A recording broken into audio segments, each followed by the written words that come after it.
ಓಂ ಶಾಂತಿ. ಪರಮಾತ್ಮ ಅಮರ. ಪರಮಾತ್ಮ ಈ ಧರೆಯಲ್ಲಿ ಮನುಷ್ಯರಾತ್ಮರಂತೆ ಜನ್ಮವನ್ನು ತೆಗೆದುಕೊಳ್ಳುವುದಿಲ್ಲ. ಯಾವುದೇ ಶರೀರದಿಂದ ಒಂದು ವೇಳೆ ಜನ್ಮ ಪಡೆದಿದ್ದೇ ಆದರೆ ಪರಮಾತ್ಮನಿಗೂ ಕೂಡ ಕರ್ಮದ ನಿಯಮಗಳು ಅಂದರೆ ಜನನ ಮರಣ ಸುಖ ದುಃಖ ಈ ಸ್ಥಿತಿಗಳನ್ನು ಹೊಂದಬೇಕಾಗುತ್ತಿತ್ತು. ಪರಮಾತ್ಮ ಎಲ್ಲ ಚಕ್ರಗಳಿಂದ ದೂರ ಭಿನ್ನವಾಗಿದ್ದಾನೆ. ಅದಕ್ಕೋಸ್ಕರ ಒಬ್ಬ ಮಾನವಾತ್ಮನ ಶರೀರ ಮಾಧ್ಯಮ ಮಾಡಿಕೊಂಡು ಜ್ಞಾನದಾತನ ಪಾತ್ರ ಕರ್ತವ್ಯ ಮಾಡುವನು. ಯಾವ ಶರೀರದಲ್ಲಿ ಪರಮಾತ್ಮ ಪರಕಾಯ ಪ್ರವೇಶ ಮಾಡುವನು ಅವರಿಗೆ ಪ್ರಜಾಪಿತ ಬ್ರಹ್ಮ ಎಂದು ಕರೆಯುವರು. ಪರಮಾತ್ಮನ ಅವತರಣೆಗೆ ದಿವ್ಯ ಅಲೌಕಿಕ ಜನ್ಮ ಎಂತಲೂ ಹೇಳಬಹುದು. ವೇದದಲ್ಲಿ ಬರೆಯಲಾಗಿದೆ ಬ್ರಹ್ಮನೇ ಸೃಷ್ಟಿಕರ್ತ ಎಂದು.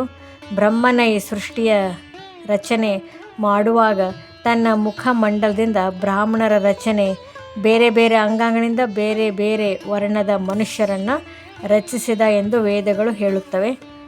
ಬಾಯಿಯ ಮೂಲಕ ಜನ್ಮ ಪಡೆಯುವುದರ ಬಗ್ಗೆ ಏನಾದರೂ ಆಧ್ಯಾತ್ಮಿಕ ರಹಸ್ಯ ಅಡಗಿರಬೇಕು. ಏಕೆಂದರೆ ಮುಖದಿಂದ ಯಾರೂ ಆ ರೀತಿ ಜನ್ಮ ಪಡೆಯುವುದಿಲ್ಲ. ಆಧ್ಯಾತ್ಮಿಕವಾಗಿ ವಿಚಾರಿಸಿದಾಗ ಪರಮಾತ್ಮ ವೃದ್ಧ ಮಾನವನ ಶರೀರದ ಮೂಲಕ ಪರಕಾಯ ಪ್ರವೇಶ ಮಾಡಿ ಈಶ್ವರೀಯ ಜ್ಞಾನವನ್ನು ಬೋಧಿಸಿ ಜ್ಞಾನವನ್ನು ಅರ್ಜಿಸಿಕೊಂಡವರ ಸಾಂಕೇತಿಕವಾಗಿ ಬ್ರಹ್ಮನ ಬಾಯಿಯ ಮೂಲಕ ಸೃಷ್ಟಿ ಮಾಡಿದನು ಎಂದು ಹೇಳುವರು. ಪರಮಾತ್ಮನಿಂದ ಬೋಧಿಸಲ್ಪಟ್ಟ ಜ್ಞಾನವೇ ಸತ್ಯ ಗೀತಾ ಜ್ಞಾನವಾಗಿದೆ. ಈ ಜ್ಞಾನ ಪಡೆದು ಸಹಜ ರಾಜಯೋಗ ಅಭ್ಯಾಸ ಮಾಡಲು ಸುಲಭ ಮಾರ್ಗವಾಗಿದೆ. ಯಾರು ಈ ಜ್ಞಾನಯೋಗ ರಾಜಯೋಗ ಕಲಿತು ಅಲೌಕಿಕತೆಯಿಂದ ತಮ್ಮ ಜೀವನ ಶ್ರೇಷ್ಠ ಪಾವನ ಮಾಡಿಕೊಳ್ಳುವರು ಅದಕ್ಕೆ ಅಲೌಕಿಕ ಜನ್ಮವೆಂತಲೂ ಹೇಳಬಹುದು.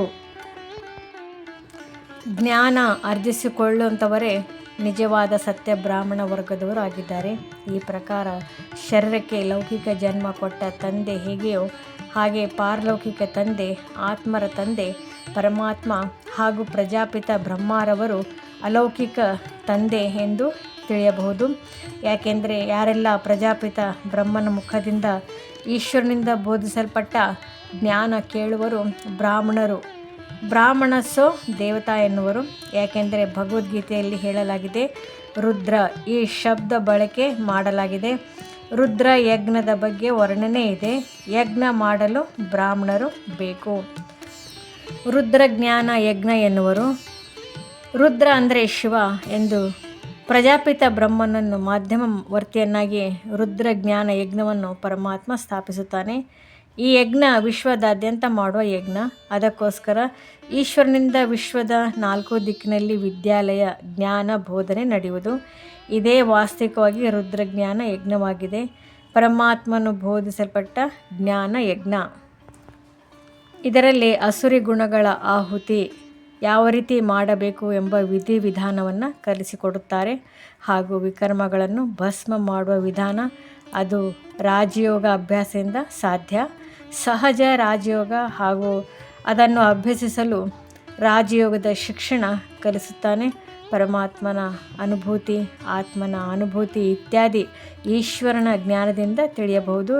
ಈ ರೀತಿ ಜ್ಞಾನ ಯೋಗ ಕಲಿಸಿ ಈ ಜಗತ್ತಿನ ಪರಿವರ್ತನೆ ಅಥವಾ ಸದ್ಗತಿ ಮಾಡುವನು.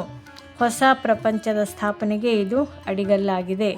ಶಿವ ಪರಮಾತ್ಮನು ಬ್ರಹ್ಮರವರ ಮೂಲಕ ಹೊಸ ಪ್ರಪಂಚ ಸ್ಥಾಪನೆ ಕಾರ್ಯ ಮಾಡುತ್ತಾನೆ. ಹಾಗೂ ಶಂಕರನ ಮೂಲಕ ವಿನಾಶ ಎಂದು ಹೇಳಲಾಗುತ್ತದೆ. ಸಂಪೂರ್ಣವಾಗಿ ಈ ಜಗತ್ತು ಸುಖ ಶಾಂತಿ ಆನಂದ ನೆಲೆಗೊಳ್ಳಲು ಹೊಸದಾಗಿ ಜಗತ್ತು ಸ್ಥಾಪನೆಯಾಗಲು ವಿಕಾರಿ ರೂಪಿ ಭ್ರಷ್ಟಾಚಾರದ ಈ ಕಲಿಯುಗಿ ಪ್ರಪಂಚದ ವಿನಾಶ ಆಗಲೇಬೇಕು. ಸಂಪೂರ್ಣ ಶಾಂತಿ ನೆಲೆಗೊಳ್ಳಬೇಕಾದರೆ ಧರ್ಮ ಹಾಗೂ ಅಧರ್ಮ ಒಂದೇ ಕಾಲದಲ್ಲಿ ಇದ್ದು ಶಾಂತಿ ನೆಲೆಗೊಳ್ಳಲು ಸಾಧ್ಯವಿಲ್ಲ. ಈ ಜಗತ್ತಿನಿಂದ ಅಸುರಿ ಗುಣಗಳು ವಿಕಾರದಿಂದ ಕೂಡಿದ ಈ ಪ್ರಪಂಚ ವಿನಾಶದ ಪ್ರತೀಕವೇ ಶಂಕರನ ಪಾತ್ರ ಎಂದು ಹೇಳಬಹುದು. ಶಂಕರ ದೇವತಾ ವಿನಾಶಕಾರಿ ಎಂದು ವರ್ಣಿಸುವರು.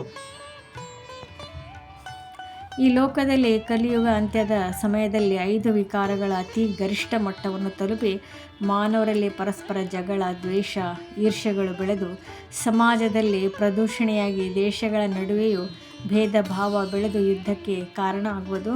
ವಿಜ್ಞಾನ ಶಕ್ತಿಯು ವಿನಾಶಕ್ಕೆ ಸಹಾಯಕ. ಮಾನವನು ಅನೇಕ ಸಂಶೋಧನೆ ಮಾಡಿ ವಿಜ್ಞಾನ ಶಕ್ತಿಯಿಂದ ಅಣುಬಾಂಬುಗಳು ಕಂಡುಹಿಡಿದು ಮುಂದೆ ಬರಲಿರುವ ವಿನಾಶಕ್ಕೆ ಅವು ಪ್ರೇರಕವಾಗಿವೆ. ಓಂ ಶಾಂತಿ.